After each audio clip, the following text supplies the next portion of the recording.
भगवान की जय। सच्चे दरबार की सत्संग प्रेमियों, आए अब समय हो रहा है आध्यात्मिक विचारों को श्रवण करने का, जिसके लिए हम अनुरोध करते हैं परम पूजनीय गुरुदेव श्री आशुतोष महाराज जी की शिष्या साध्वी सुश्री दिवेशा भाती जी से। जिस समय प्रभु श्री राम जी का राज्य अभिषेक हो रहा था, उस समय सभी देवगण प्रसन्न होकर प्रभु का वंदन करते हैं और कथा बताती है स्वयं भगवान शिव प्रभु का दर्शन करने के लिए आते हैं और प्रभु का वो भी वंदन करते हैं। गदगद वाणी में उन्होंने प्रभु की स्तुति की और स्तुति के पश्चात उन्होंने प्रभु के आगे एक विनय किया। बार बार बर मांगू हर्षी देहु श्री रंग, पद सरोज अन पायनी भक्ति सदा सत्संग।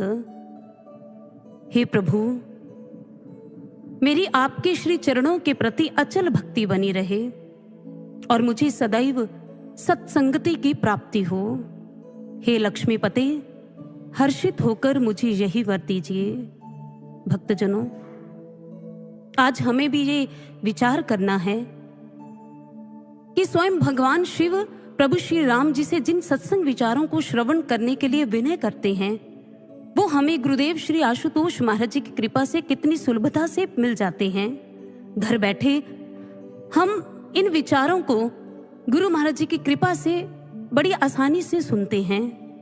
इसलिए आए इन दिव्य विचारों को पूर्ण एकाग्रता के साथ गुरु महाराज जी का कृपा प्रसाद समझकर इसको ग्रहण करें और श्रवण करें और सभी मिलकर गुरु महाराज जी के चरणों में आभार पूर्वक एक नमन अर्पित करते हैं।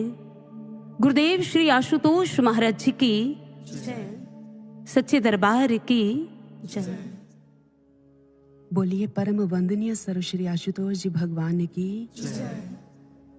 परम पूजनीय सर्व श्री आशुतोष जी भगवान की जय। सच्चे दरबार की जय। शास्त्रों में भगवान के अवतारों का वर्णन आता है। एक होते हैं नित्य अवतार और दूसरे निमित्त अवतार। नित्य अवतार वो होते हैं जो संतों महापुरुषों के रूप में इस धरातल पर अवतरित होते हैं। वो धर्म में संतुलन बनाए रखते हैं और जब ऐसे अवतार इस धरातल पर आते हैं, वो सुयोग्य पात्र को चुनते हैं, फिर कार्य करते हैं।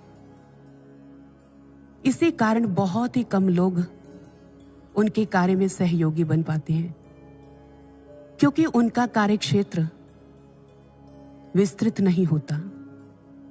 परंतु दूसरे होते हैं निमित्त अवतार। निमित्त अवतार वो होते हैं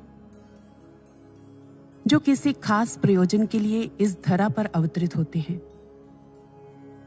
और ऐसे अवतार पात्र अपात्र को नहीं देखते, बल्कि वो तो कुपात्र को भी सुपात्र में परिणत करने का दम रखते हैं। और शास्त्र कहते हैं जब ऐसे अवतार इस धरातल पर अवतरित होते हैं, तब युगों का परिवर्तन होता है। गुरु भक्तों, कहीं ना कहीं जाकर के हमें ये सोचना पड़ेगा, सौभाग्यशाली हैं हम लोग जो आज निमित्त अवतार की शरण में बैठे हैं। जी हां, हमारे आराध्य परम पूजनीय सर्व श्री आशुतोष महाराज जी जो आज के निमित्त अवतार हैं, जिन्होंने हमें अपनी शरण में लिया। हमारी पात्रता नहीं देखी, ना कोई कास्ट, क्रीड, कलर, कुछ नहीं देखा। हमें अपनी शरण में लिया, हम सब पर करुणा बरसाई, हमें महान ज्ञान प्रदान किया। एक बार महाराज जी के श्री चरणों में पंजाब की संगत बैठी थी। एक पिताजी जिनके महाराज जी के प्रति बहुत भाव हैं, अपने स्थान से खड़े हुए दोनों हाथ जोड़ लिए और फिर बड़ी मस्ती से भर करके महाराज जी को कहते हैं, पंजाबी भाषी थे, पंजाबी भाषा में बोले, मैं जानदा हाँ तू कौन है, मैंने अपने अंदरों बहुत सारे रूपां दे विच तेरा दर्शन किया है, लेकिन बस एक बार तेरे मुंह तो सुनना चाहता हाँ, तू कौन है।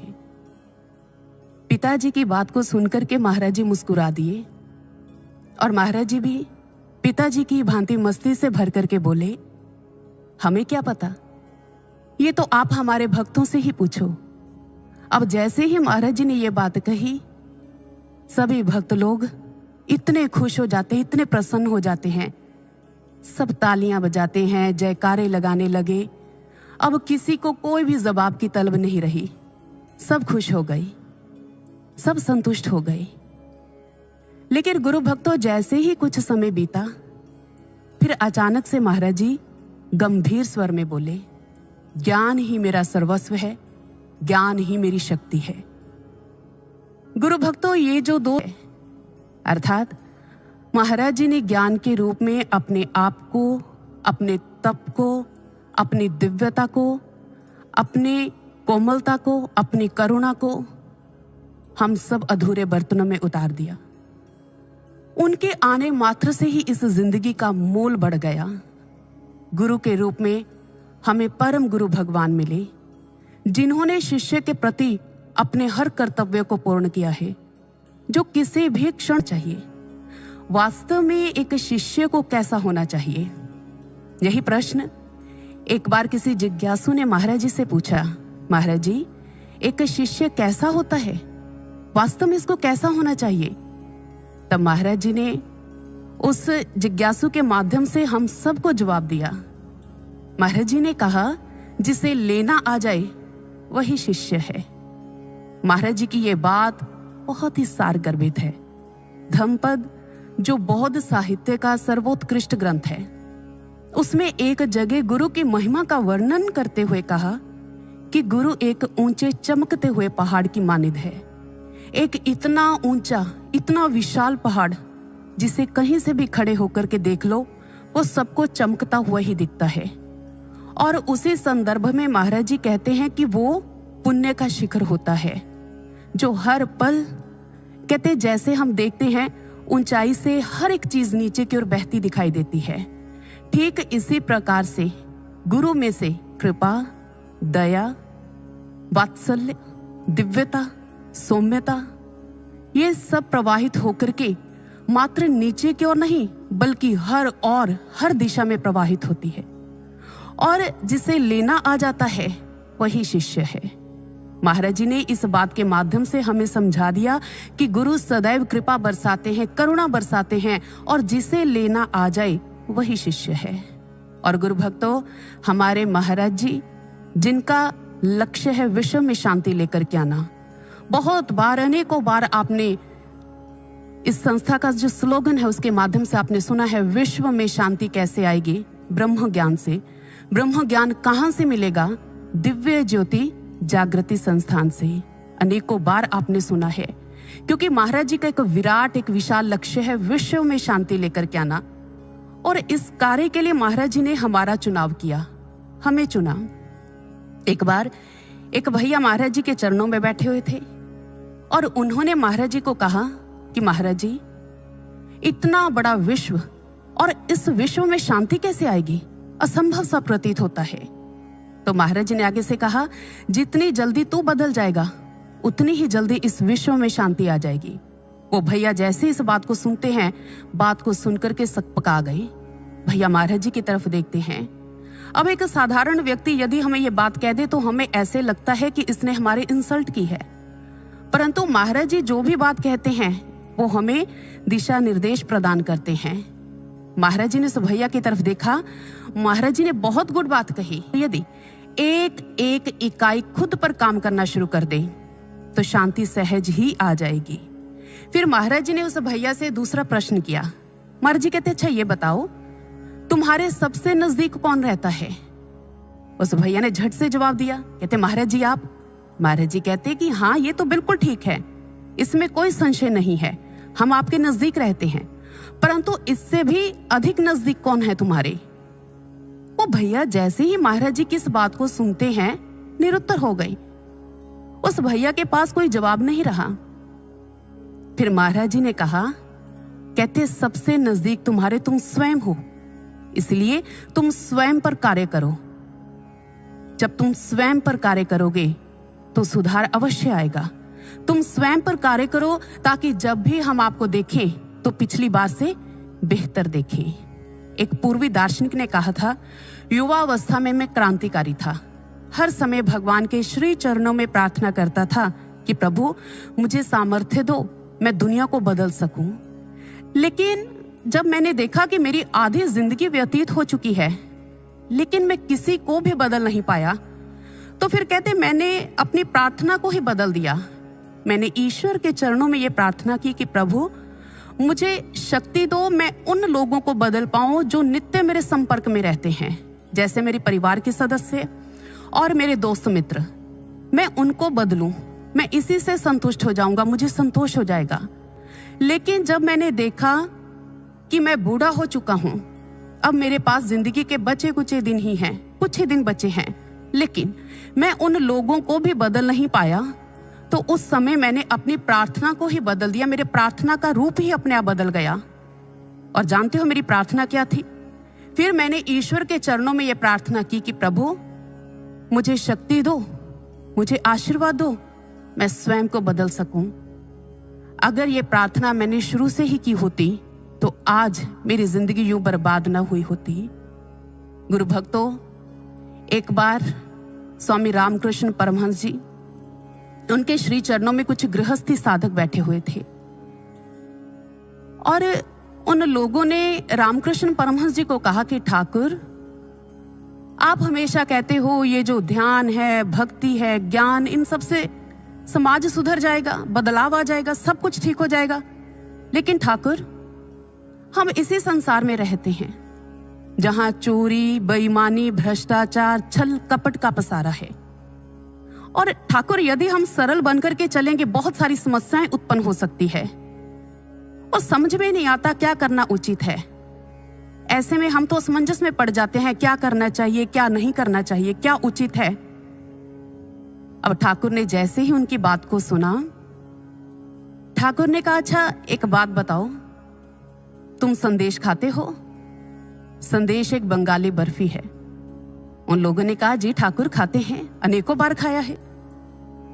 ठाकुर कहते, अच्छा ये बताओ वो संदेश खाने में कैसा होता है? अन हो जाते हैं। और उन्होंने कहा, ठाकुर कैसी बात करते हो, वो तो मिठाई है, मिठाई तो मीठी होगी ना। अब ठाकुर ने फिर दूसरा प्रश्न किया, कहते अच्छा ये बताओ, कहीं ऐसा तो नहीं है उस संदेश को यदि आप किसी कोने से तोड़ो तो वहां से वो फीका निकल आए?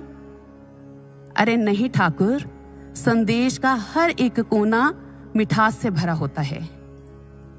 ठाकुर ने आगे, हम उसको संदेश कहते हैं। यदि संदेश में मिठास नहीं होगी तो वो संदेश नहीं कहलाएगा।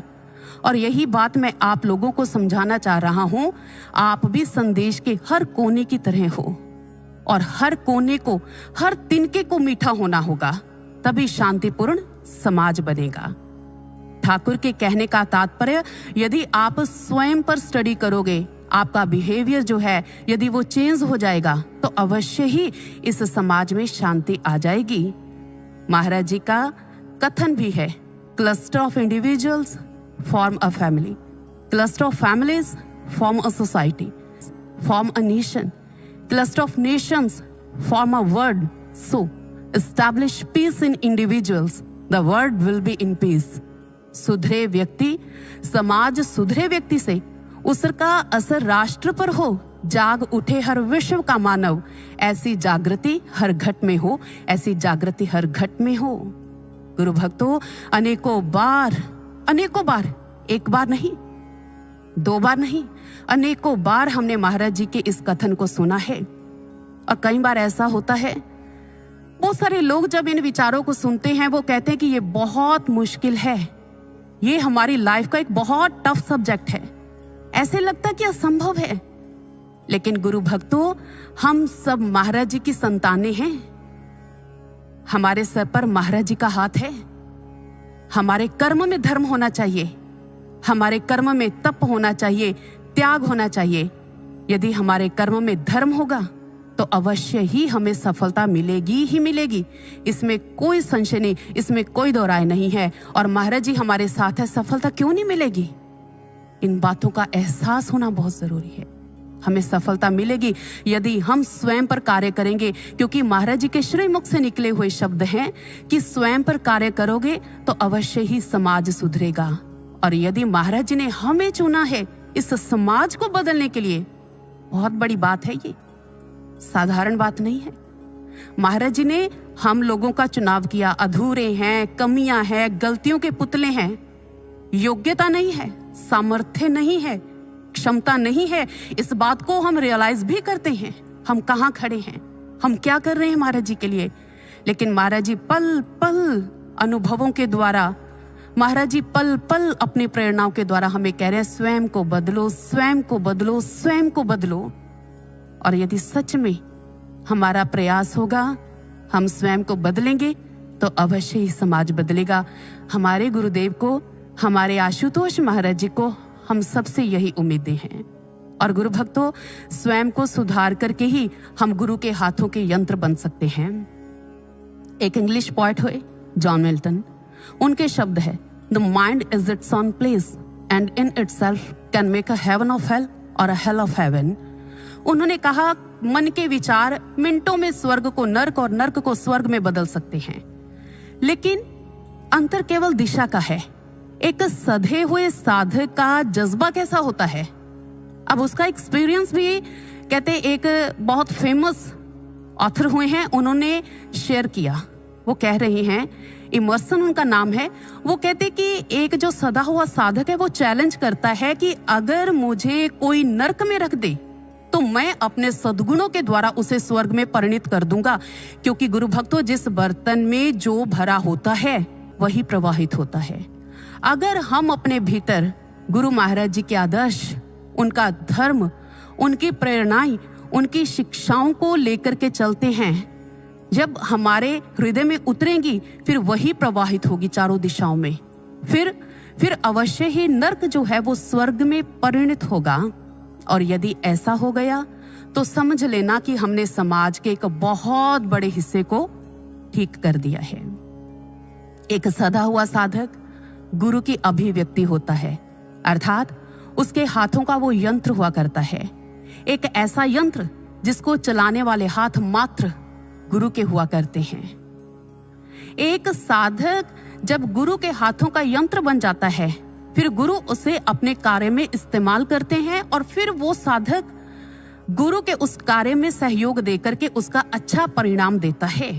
जी हाँ, इसी संदर्भ में मुझे एक बात याद आई, हनुमान जी जो सदैव प्रभु श्री राम जी की सेवा में संलग्न रहते थे।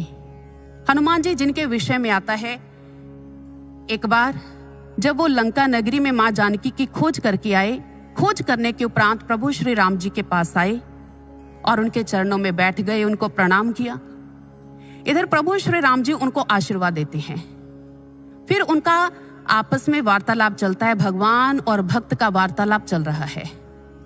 और उसी दौरान तुलसीदास जी कहते कि प्रभु श्री राम जी हनुमान जी को कहते हैं कि हनुमंत, लंका जलाने के लिए तो हमने कहा ही नहीं था, लेकिन आपने लंका क्यों जलाई?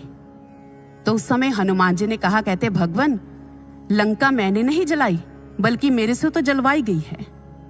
प्रभु श्री राम जी ने जैसे हनुमान जी की इस बात को सुना तो वो कहते कि हनुमान तुम क्या कहना चाहते हो?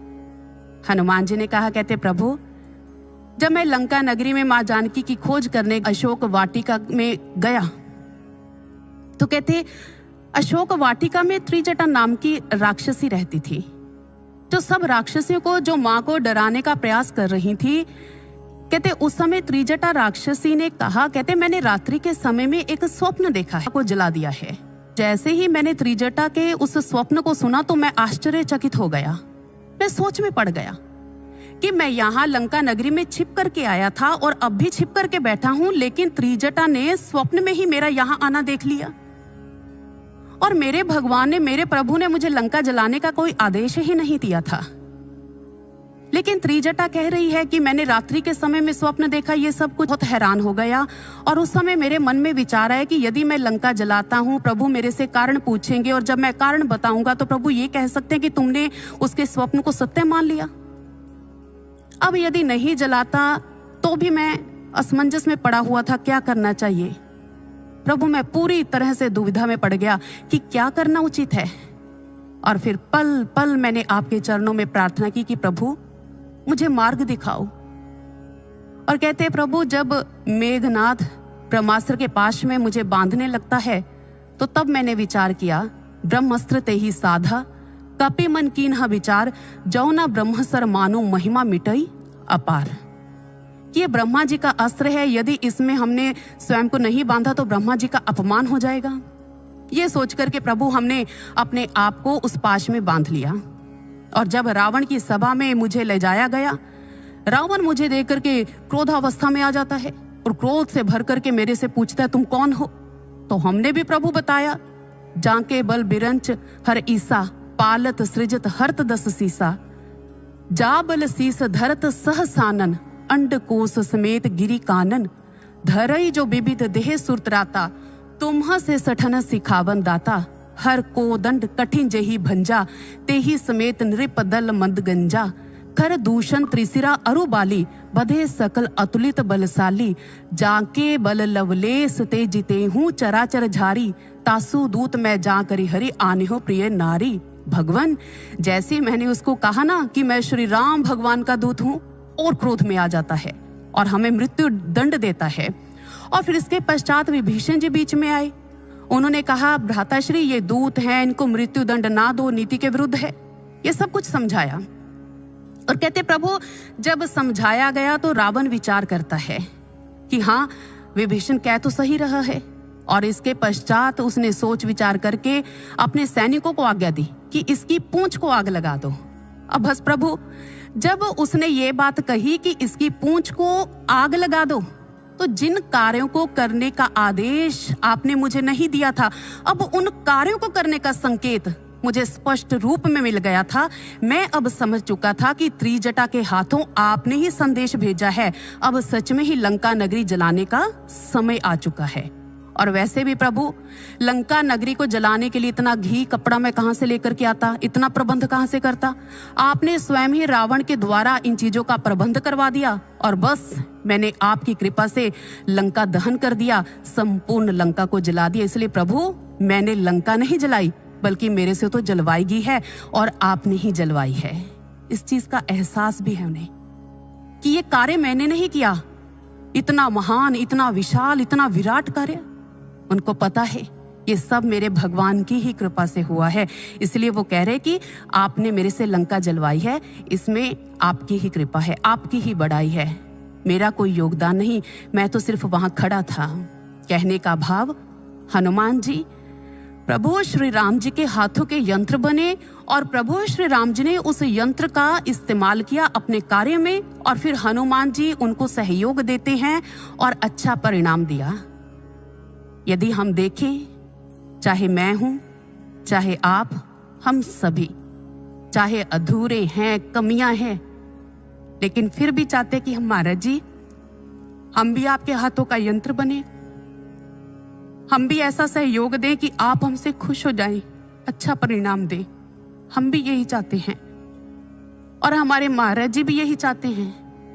गुरु भक्तों, सच में अगर हमारे भीतर ऐसी भावना है कि हम महाराज जी के कार्य में सहयोग दें, सच में यदि हम सच्चे हृदय से चाहते हैं ना, तो महाराज जी का कथन है कभी अपने हौसले को डगमगाने मत देना, ये हौसला यूं ही बरकरार रखना। यदि हौसला होगा, जज्बा होगा, उत्साह होगा, तो अवश्य ही हम मुकाम को प्राप्त करेंगे, हमें सफलता मिलेगी। हमारे महाराज जी को हमसे यही आशाएं हैं। और सफलता क्यों नहीं मिलेगी? महाराज जी ने कितना सुंदर शब्द दिया है कि आप लोग मेरे सृजन सेनानी हो। ये साधारण शब्द नहीं है। भगवान ने कहा है कि आप सब मेरे सृजन सेनानी हो। फिर वही बात कि सफलता क्यों नहीं मिलेगी? अवश्य मिलेगी। क्योंकि जिस जिस भक्त की जीवन गाथा को हम सुनते हैं, यदि उन्होंने सहयोग दिया तो उन्हें सफलता भी मिली। गुरु भक्तों, आपको शायद 11 सितंबर का दिन याद होगा। एक 11 सितंबर 1893 और दूसरा 11 सितंबर 2001। 11 सितंबर 1893 को अमेरिका में एक उज्जवल इतिहास रचा गया और 11 सितंबर 2001 में अमेरिका में एक दर्दनाक इतिहास रचा गया, क्योंकि इस दिन अमेरिका के अंदर एक बहुत बड़ा आतंकी हमला हुआ था और इस आतंकी हमले ने अमेरिका के सीने पर एक ऐसा जख्म किया जिसकी टीस आज तक उन लोगों के हृदय में है। लेकिन 11 सितंबर 1893 को इसी दिन शिकागो की धरती पे एक बहुत बड़ा धर्म सम्मेलन हुआ और इस धर्म सम्मेलन में भारत के युवा सन्यासी स्वामी विवेकानंद जी गए। और जब विवेकानंद जी उस कॉन्फ्रेंस में गए, जिक्र आता है उस कॉन्फ्रेंस में 7,000 से भी अधिक ऑडियंस बैठे हुए थे और स्वामी विवेकानंद जी ने उस कॉन्फ्रेंस में जाकर के 5 शब्द बोले और वो शब्द आपने अनेकों बार सुने हुए हैं सत्संगों के माध्यम से, sisters and brothers of America. Just 5 words बोले और कहते वो 7,000 से भी अधिक ऑडियंस जो वहां पर बैठे हुए हैं वो इतना इम्प्रेस हुए, सभी लगभग 2.5 मिनट तक कंटिन्यूसली तालियां बजाते रह गए, इतना ज्यादा इम्प्रेस। पश्चिमी देश के लोग उस दिन भारत के मुरीद बन गए थे। अगर इस संसार में हम देखें, इस संसार में हमें जब कोई शिक्षा देता है, जैसे स्टूडेंट है, टीचर के पास गया, टीचर ने उसे शिक्षा दी तो वो स्टूडेंट गुरु मानता है उसे अपना। कारपेंटर है, इलेक्ट्रिशियन है, जब वो किसी से कोई कार्य सीखता है, शिक्षा हासिल करता है तो वो अपना उसे गुरु मानता है। ठीक इसी प्रकार से अमेरिका पर हमला करने वालों उन आतंकियों को भी किसी ने शिक्षा दी, लेकिन उसकी शिक्षाओं का अमेरिका के लोगों पर क्या प्रभाव पड़ा, इसका अंदाजा आप अच्छी तरह से लगा सकते हो। लेकिन दूसरी तरफ स्वामी विवेकानंद जी, जिनके जीवन में आध्यात्मिक गुरु आ चुके थे, स्वामी रामकृष्ण परमहंस जी, और उन्होंने मात्र उनको को अपनी करुणा को, अपनी कृपा को उनके हृदय में डाल दिया और इसके पश्चात उन्होंने उनके महान व्यक्तित्व का निर्माण किया और उनके महान व्यक्तित्व का निर्माण कर उन्हें शिकागो भेजा और उनके महान व्यक्तित्व के द्वारा अपने तप, अपनी करुणा, अपनी दया, अपनी संपूर्णता को कहते उनके व्यक्तित्व के द्वारा वहां उन लोगों तक प्रवाहित। और जितने भी ऑडियंस वहां पर बैठे थे, स्वामी रामकृष्ण परमहंस जी ने अपने तप को स्वामी विवेकानंद जी के द्वारा जब वहां प्रवाहित किया, वो सब इतने इम्प्रेस हो गए, वो लोग वहीं बैठे भारत भूमि को शत शत नमन करते हैं। स्वामी विवेकानंद जी, जिनके विषय में आपने सुना, इस समाज को सुविकसित और सुसंस्कृत बनाने में यदि उन्होंने अपने गुरु को सहयोग दिया, गुरु के कार्य में सहयोगी बने, तो कहते उन्हें सफलता मिली, वो सब लोगों के हृदय पर छा गए। और इस बात को भी जानते हैं, ये सब मेरे गुरुदेव की कृपा से ही हुआ है, उनकी कृपा से ही आज ये लोग इतने प्रभावित हुए हैं, सब मेरे गुरुदेव की कृपा से हुआ है। और इसी संदर्भ में पलटू दास जी अपना एक एक्सपीरियंस शेयर कर रहे हैं।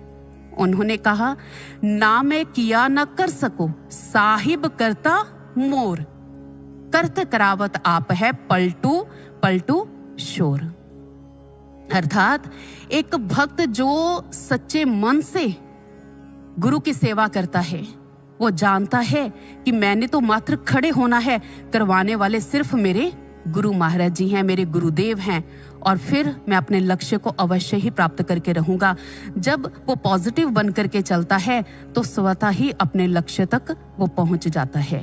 किसने बहुत सुंदर बात कही, गुरु और समुद्र दोनों ही गहरे होते हैं, लेकिन दोनों की गहराई में बहुत बड़ा अंतर होता है।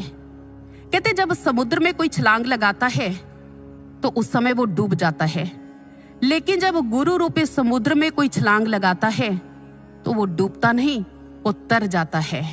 और गुरु भक्तों, यदि हम भी गुरु रूपी समुद्र में छलांग लगाना चाहते हैं, यदि हम भी तरना चाहते हैं, तो इसके लिए सबसे बड़ी बात, हमें उपलब्ध होना होगा, क्योंकि महाराज जी का कथन है, महाराज जी कहते हैं कि निर्माण की कला में जो उपलब्ध होगा उसी का तो निर्माण होगा। यदि उपलब्ध नहीं होगा तो उसका निर्माण कैसे होगा? अब एक चित्रकार है, चित्रकार उसने अपनी कलाकृति को बनाना है, कलाकृति के पूर्ण निर्माण के लिए उसके पास सामग्री का होना अति आवश्यक है। यदि सामग्री कहे, कैनवस कहे मैंने नहीं आना, यदि कलर्स कहे मैंने नहीं जाना, यदि ब्रश कहे मैंने नहीं जाना, तो एक कलाकार कलाकृति का निर्माण कैसे कर पाएगा? ये तो असंभव है। इन सब का उपलब्ध होना बहुत जरूरी है। स्वामी योगानंद परमहंस जी बहुत सुंदर बात कहते हैं, कहते गुरु तो इतने दयालु हुआ करते हैं, इतने दयालु। यदि एक शिष्य सच्चे मन से, निष्ठा से तप करता हुआ यदि गुरु के कथना अनुसार अपने आप को ढाल लेता है, उपलब्ध करके गुरु के आज्ञा अनुसार चलता है, तो फिर कहते गुरु उसे अपना ही रूप प्रदान कर देते हैं। आपने अनेकों बार इस वाणी को भी सुना हुआ है, पारस और गुरु ते बड़ो अंतरो जान, वो लोहा कंचन करे गुरु कर ले आप समान। अनेकों बार सुना हुआ है। और इसी संदर्भ में महाराज जी ने बृहदारण्यकोपनिषद को उद्धृत करते हुए एक उदाहरण दिया। महाराज जी कहते कि अगर आपको कोई लोहे की गेंद दे और लोहे की गेंद देकर के आपको कहे कि बताओ ये दिखने में कैसी है, इसका कोई प्रकाश, इसकी कोई आभा है, तो आगे से आप कहोगे कि नहीं, ये तो मात्र एक निस्तेज लोहखंड है, ये तो मात्र एक लोहे का टुकड़ा है, उसमें ताप आ जाता है। लेकिन यदि आप उसे थोड़ा और अधिक देर अग्नि में डाल करके रखते हो तो क्या होगा? उसके ताप की जो मात्रा है वो बढ़ जाती है। अब आप कहोगे कि ये लोहे का टुकड़ा बहुत गर्म है, हाथ नहीं लग रहा इस पर। लेकिन हाँ, यदि आप उसे लगातार अग्नि में ही डाल करके रखोगे, अग्नि से बाहर नहीं निकालोगे, तो एक क्षण ऐसा आएगा वो अंगारे की तरह दहकने लगेगा। वो निस्तेज लोहखंड जिसमें अपनी कोई आभा नहीं थी, अपना कोई प्रकाश नहीं था, लेकिन जब अग्नि के समक्ष उसे उपलब्ध कर दिया गया, अग्नि में डाल दिया गया, तो कहते एक क्षण ऐसा आता है वो अग्नि का ही रूप अपने आप पे ओढ़ लेता है, वो अग्नि ही बन जाता है। अब उसमें प्रकाशक क्षमता भी आ गई, दाहक क्षमता भी आ गई। अब उसकी दो पहचाने हैं, दो। महाराज जी कहते जिसने उसको पहले नहीं देखा वो ये कहेगा कि ये अग्नि है, लेकिन जिसने उसको पहले देखा है वो ये कहेगा कि ये वही निस्तेज लोहखंड है जो अब अग्नि है। ये पहचाने बन गई उसकी। ठीक ऐसे ही एक शिष्य के साथ होता है। जब एक शिष्य गुरु के कथना अनुसार स्वयं को उपलब्ध कर भक्ति मार्ग पर चलता है तो गुरु भी उसे अपना ही रूप प्रदान कर देते हैं। जी हाँ, लेकिन थोड़ा सा रुके, विचार करें। सत्संग प्रवचनों को तो आप सुन रहे हैं, यहां पर एक और ध्यान देने योग्य बात है। आपने सुना कि जो स्वयं को उपलब्ध करता है उसी का निर्माण होता है, लेकिन उपलब्ध भी हम पूरे मन से हो, आधे अधूरे मन से ना हो। आधे अधूरे मन से यदि हम स्वयं को उपलब्ध करेंगे तो कभी भी हम गुरु की प्रसन्नता के पात्र नहीं बन सकते। इस बात को थोड़ा समझने का प्रयास करते हैं। महाभारत के युद्ध के दौरान एक दिन भगवान कृष्ण धर्मराज को कहते कि धर्मराज, तुम ये कह दो कि अश्वत्थामा मारा गया। अब जैसे ही धर्मराज इस बात को सुनते हैं तो वो चिंतित हो उठे कि ये मैं कैसे कहूं, मैं असत्य कैसे बोलूं, इसलिए वो इस बात को अस्वीकार कर देते हैं। लेकिन क्या हुआ, जब प्रभु ने सत्य की व्याख्या की तो उस समय अश्वत्थामा को मारने की जो बात भगवान कृष्ण युधिष्ठिर को कहते हैं, युधिष्ठिर आधे अधूरे मन से ये सोच करके तैयार हो गए कि चलो ठीक है, प्रभु कह रही हैं तो ठीक ही हो सकता है। लेकिन फिर भी उन्होंने बीच का एक मार्ग निकाला। उन्होंने सोचा कि इस तरह से प्रभु की बात भी रह जाएगी और मेरा सत्य व्रत भी पूर्ण हो जाएगा। आधे अधूरे मन से प्रभु की बात को माना, बीच का एक मार्ग निकाल लिया। और क्या किया, कहते जब वो द्रोणाचार्य को मिलते हैं, गुरु द्रोणाचार्य को मिलने के पश्चात उन्होंने ये बात कही कि अश्वत्थामा मारा गया। लेकिन गुरु भक्तों, उन्होंने साथ में एक पंक्ति जोड़ दी, नरो वा कुंजरो, अर्थात पता नहीं हाथी या मनुष्य। उन्होंने सोचा, उनको लगा कि ऐसा कहने से मैंने प्रभु की आज्ञा को भी पूर्ण कर लिया है और मेरा सत्य जो है व्रत वो भी पूरा हो चुका है, वो भी बच चुका है। लेकिन क्या वास्तव में सत्य बच पाया? जब उनको ये ज्ञात ही है कि अश्वत्थामा मारा गया है, हाथी मारा गया है, उनका पुत्र नहीं, लेकिन उनके पास जब गए उन्होंने ये बात कही कि पता नहीं हाथी या मनुष्य, तो ये कहना ही असत्य है। और जिक्र आता है कि जब उन्होंने ये शब्द कहे तो उस समय उनके रथ का पहिया जो जमीन से हमेशा 2 अंगुल ऊपर रहता था वो जमीन पर उतर आया। और जैसे जमीन पर उतर आता है, युधिष्ठिर चिंतित हो उठे और युधिष्ठिर भगवान कृष्ण के पास गए और भगवान कृष्ण को देते हुए कहते कि मैंने आपके कहने पर असत्य भाषण किया और इसका परिणाम ये हुआ कि मेरे रथ का पहिया जमीन पर उतर आया है। तो उस समय भगवान कृष्ण कहते कि युधिष्ठिर, इस कारण रथ का पहिया नीचे नहीं आया क्योंकि आपने केवल हमारी आधी बात को माना था। यदि आप पूरे मन से हमारी बात को मान जाते तो कभी भी रथ का पहिया इस प्रकार से नीचे ना आता। आपको यह सोचना चाहिए था, यदि मैंने असत्य बोलने के लिए कहा है तो इसके पीछे कोई कारण होगा और सत्य असत्य का निर्णय आप हम पर छोड़ देते। आपको इतना सोचने की जरूरत ही नहीं थी। आप सिर्फ ये देखते कि मेरे प्रभु कह रहे मैंने तो कार्य करना है। सत्य असत्य का निर्णय यदि आप हम पर छोड़ते तो ऐसा कभी पहिया असत्य के कारण नहीं अपितु इस कारण नीचे आया है क्योंकि आपको हमारे वचनों पर विश्वास नहीं था। युधिष्ठिर, तुमने अर्ध सत्य के द्वारा सत्य को बचाने की चेष्टा की और इसी का परिणाम ये हुआ कि आपके रथ का पहिया नीचे उतर आया है। गुरु भक्तों, यदि ध्यान से देखें, क्या हमारी हालत भी युधिष्ठिर जैसी नहीं है? हम भी भगवान के वचनों को पूरे मन से नहीं मानते। उपलब्ध तो होते हैं लेकिन सोचते हैं कि संसार भी रह जाए और किसी भी तरह से गुरु की आज्ञा भी पूर्ण हो जाए। लेकिन आधे अधूरे मन से कभी भी एक शिष्य अपने गुरु तक पहुंच ही नहीं सकता। इसलिए गुरु के वचनों के आगे बुद्धि न लगाएं। सोच विचार कि गुरु के आगे हम निर्मल बालक के समान बन जाएं। निर्मल बालक के समान जब आप बन जाओगे तो आपके प्रभु आपका योगक्षेम वहन करेंगे। इसलिए गुरु के वचनों को मानकर उनकी कीमत को जानकर के उन पर चले, इसी में ही हमारी जिंदगी का कल्याण है। हम केवल दृढ़ संकल्पित होकर के पूरे मन से स्वयं को उपलब्ध कर इस मार्ग पर चलते जाए, इसी में जीवन की सार्थकता है, इसी में जीवन का कल्याण है। एक बार किसी बहन ने महाराज जी को कहा कि महाराज जी, द्वापर युग में भगवान कृष्ण ने घोषणा की थी कि ज्ञान बहुत सारे लोग लेंगे, चलेगा कोई कोई, लेकिन हमारे तक कोई विरला एक ही पहुंचेगा। लेकिन महाराज जी, यदि वर्तमान समय की बात करें, आपका जन जन में प्रचार प्रसार हो रहा है, बहुत सारे लोगों ने ज्ञान दीक्षा को प्राप्त किया है, और महाराज जी, क्या कोई विरला एक ही होगा इतने सारे लोगों में से जो आप तक पहुंचेगा? उस बहन ने जब ये बात महाराज जी को कही तो महाराज जी आगे से मुस्कुरा दिए और गुरु भक्तों, उस बहन के माध्यम से हम सबको जवाब दे दिया। महाराज जी ने कहा, कहते यदि हर एक साधक अपने हृदय में ये दृढ़ संकल्प धारण कर ले कि वो विरला मैं ही हूं जो अपने गुरु के मार्ग पर चलता हुआ एक दिन अवश्य ही अपने गुरु को प्राप्त करूंगा, तो निस्संदेह हर एक साधक अपने लक्ष्य को अवश्य प्राप्त करके रहेगा, इसमें कोई संशय नहीं है। बस एक साधक को दृढ़ संकल्पित होने की आवश्यकता है। वो यही सोचे, वो यही प्रण निर्धारित करे कि वो विरला मैं ही हूं जो अपने गुरु को प्राप्त करके रहूंगा, तो सब हमें प्राप्त कर जाएंगे, सभी अपने लक्ष्य को पा जाएंगे। महाराज जी की ये बात सार गर्भित है। बस हम दृढ़ संकल्पित होकर के महाराज जी के आदर्शों को, महाराज जी की प्रेरणाओं को, महाराज जी की शिक्षाओं को अपने जीवन में, अपने चरित्र में उतार लें। और जब हम अपने चरित्र में उतार लेंगे तो अवश्य ही हम अपने लक्ष्य को प्राप्त कर सकते हैं। लेकिन गुरु भक्तों, यहाँ पर एक और बात ध्यान देने योग्य है।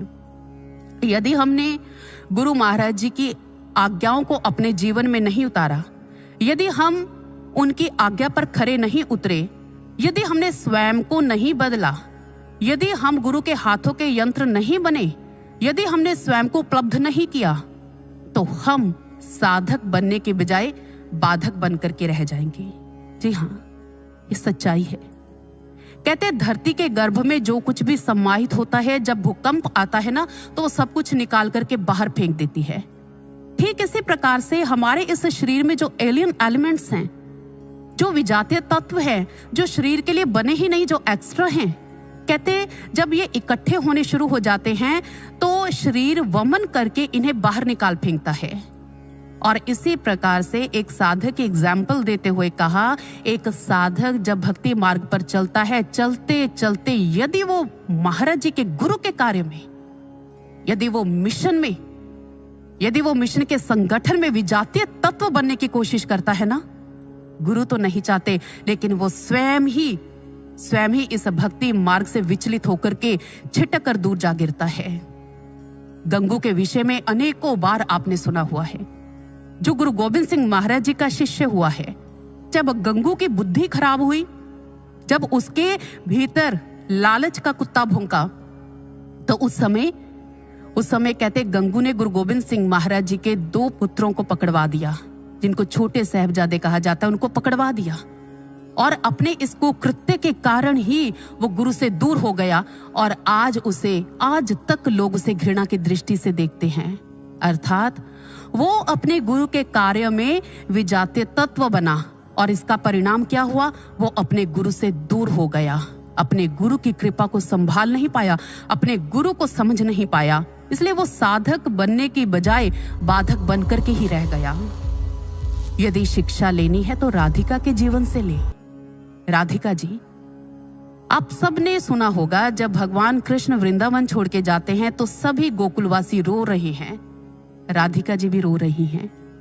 भगवान कृष्ण उनके पास गए और उनके पास जाकर के उनको कहा कि राधा, यदि तुम एक बार अपने मुख से ये बात कह दो कि प्रभु मत जाओ, तो सच में हम तुझे वचन देते हैं, हम नहीं जाएंगे। लेकिन आगे से राधा जी ने कहा, प्रभु मैं राधा हूं, आपके कार्य की बाधा नहीं हूं। हम भी राधिका जी की भांति अध्यात्म में गलना चाहते हैं, आध्यात्मिकता में पकना चाहते हैं। हम भी एक ऐसे शिष्य बनना चाहते हैं जो अपना अस्तित्व और अहम को खत्म कर अपना वजूद ही खो दे, जिसकी पहचान सिर्फ और सिर्फ गुरु ही गुरु हो। और गुरु भक्तों, महाराज जी ऐसी पुकार को अवश्य सुनते हैं, वो जरूर सुनते हैं, बस हम निरंतर प्रयासरत रहें। और सबसे बड़ी बात, हम ये अच्छी तरह से जानते हैं महाराज जी का जो कार्य है ना, वो स्वयं करने में सक्षम है, स्वयं। लेकिन फिर भी हमारे उत्थान हेतु उन्होंने हमें शामिल किया अपने इस दिव्य काफिले में, हमारे ही उत्थान हेतु।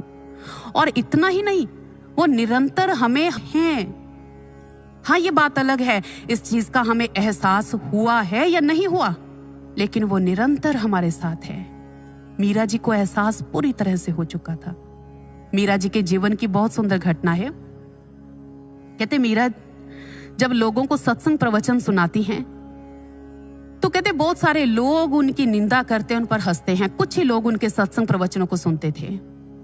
एक व्यक्ति कितने ही दिनों से मीरा जी को देख रहा था कि ये लोगों को सत्संग प्रवचन सुनाती है, धर्म का संदेश सुना रही है, लेकिन लोग इन पर हंसते हैं। आपने एक बार क्लियर किया, कहते पग घुंघरू बांध मीरा नाची रे, अर्थात उसने जन जन में जाकर के सत्य का संदेश लोगों को दिया, उसने धर्म का प्रचार किया। और जब कर रही है, लोग हंसते हैं, निंदा करते हैं। वो भाई मीराबाई जी के पास आए, उसने कहा, बहन मैं कितने दिनों से देख रहा हूं तो लोगों को सत्संग प्रवचन सुनाती है, ये लोग तेरे ऊपर हंसते हैं, ये लोग तेरी निंदा करते हैं, तुझे सुनते नहीं हैं। क्या तेरे अकेले बोलने से ये समाज सुधर जाएगा? इस समाज में रहने वाले लोग सुधर जाएंगे? तू इतना प्रयास कर रही है, इतनी मेहनत कर रही है, तू लोगों को सत्संग सुनाती है, तेरे अकेले सत्संग सुनाने से ये समाज सुधर जाएगा बहन? तो आगे से मीरा जी ने बहुत सुंदर बात कही।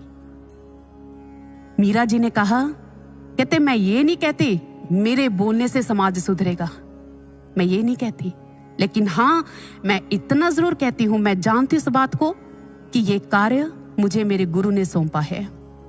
और मैं इस बात को अच्छी तरह से जानती हूं, मेरे गुरु निरंतर मेरे साथ हैं।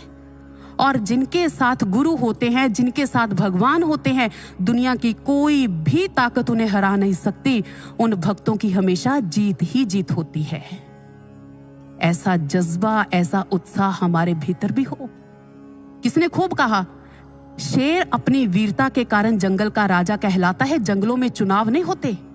यदि ऐसा जज्बा, ऐसी वीरता हमारे भीतर होगी तो हम भी मीरा जी की तरह, अन्य भक्तों की तरह सधे हुए साधक बन सकते हैं, सधे हुए साधक। और महाराज जी को भी हम लोगों से यही उम्मीदें हैं। महाराज जी भी चाहते हैं ये सधे हुए साधक बने, मैंने समाज के विराट प्रांगण में खड़ा कर दूं कि लोग भी हमें आकर के पूछने के लिए मजबूर हो जाए, आपके गुरुदेव का नाम क्या है। लोग मजबूर हो जाए। ऐसा साहस, ऐसी वीरता, ऐसा जज्बा लेकर के हम चले और इस बात को कभी ना भूलें कि महाराज जी हमारे साथ हैं। उनकी कृपा से सब कुछ हो सकता है। यदि उन्होंने कहा है, यदि उन्होंने आज्ञा लगाई है तो वो करवा करके भी रहेंगे, क्योंकि हमें साधारण नहीं, हमें वर्तमान समय के युग दृष्टा मिले हैं, एक पूर्ण गुरु मिले हैं। और ये बात कहते हुए मैं बिल्कुल भी हिचकिचाहट महसूस नहीं करूंगी। वो साक्षात परब्रह्म परमात्मा है। सांसारिक दृष्टिकोण रखने वाले लोग इन बातों को चाहे ना समझे, लेकिन ब्रह्म ज्ञानियों का काफिला इस बात को रियलाइज कर चुका है। बहुत सारे लोग हैं जिनको महाराज जी प्रकट होकर के दर्शन भी देते हैं, उनके अनुभवों में आते हैं। आप लोगों का ये एक निजी अनुभव है कि हमारे गुरुदेव साधारण ही वो भगवान है, बस उनके बतलाए हुए मार्ग पर हम चलते जाएं। तो इसी के साथ मैं अपने विचारों को यहीं पर विराम दूंगी और अंत में जय घोष करेंगे। बोलिए परम वंदनीय, परम पूजनीय सर्व श्री आशुतोष जी भगवान की, सच्चे दरबार की धन्यवाद। YouTube पर DJJS वर्ल्ड को अभी सब्सक्राइब करें और नियमित सूचनाओं के लिए घंटी का चिन्ह अवश्य दबाएं। साथ ही Instagram, Facebook और Twitter पर करें DJJS वर्ल्ड को फॉलो।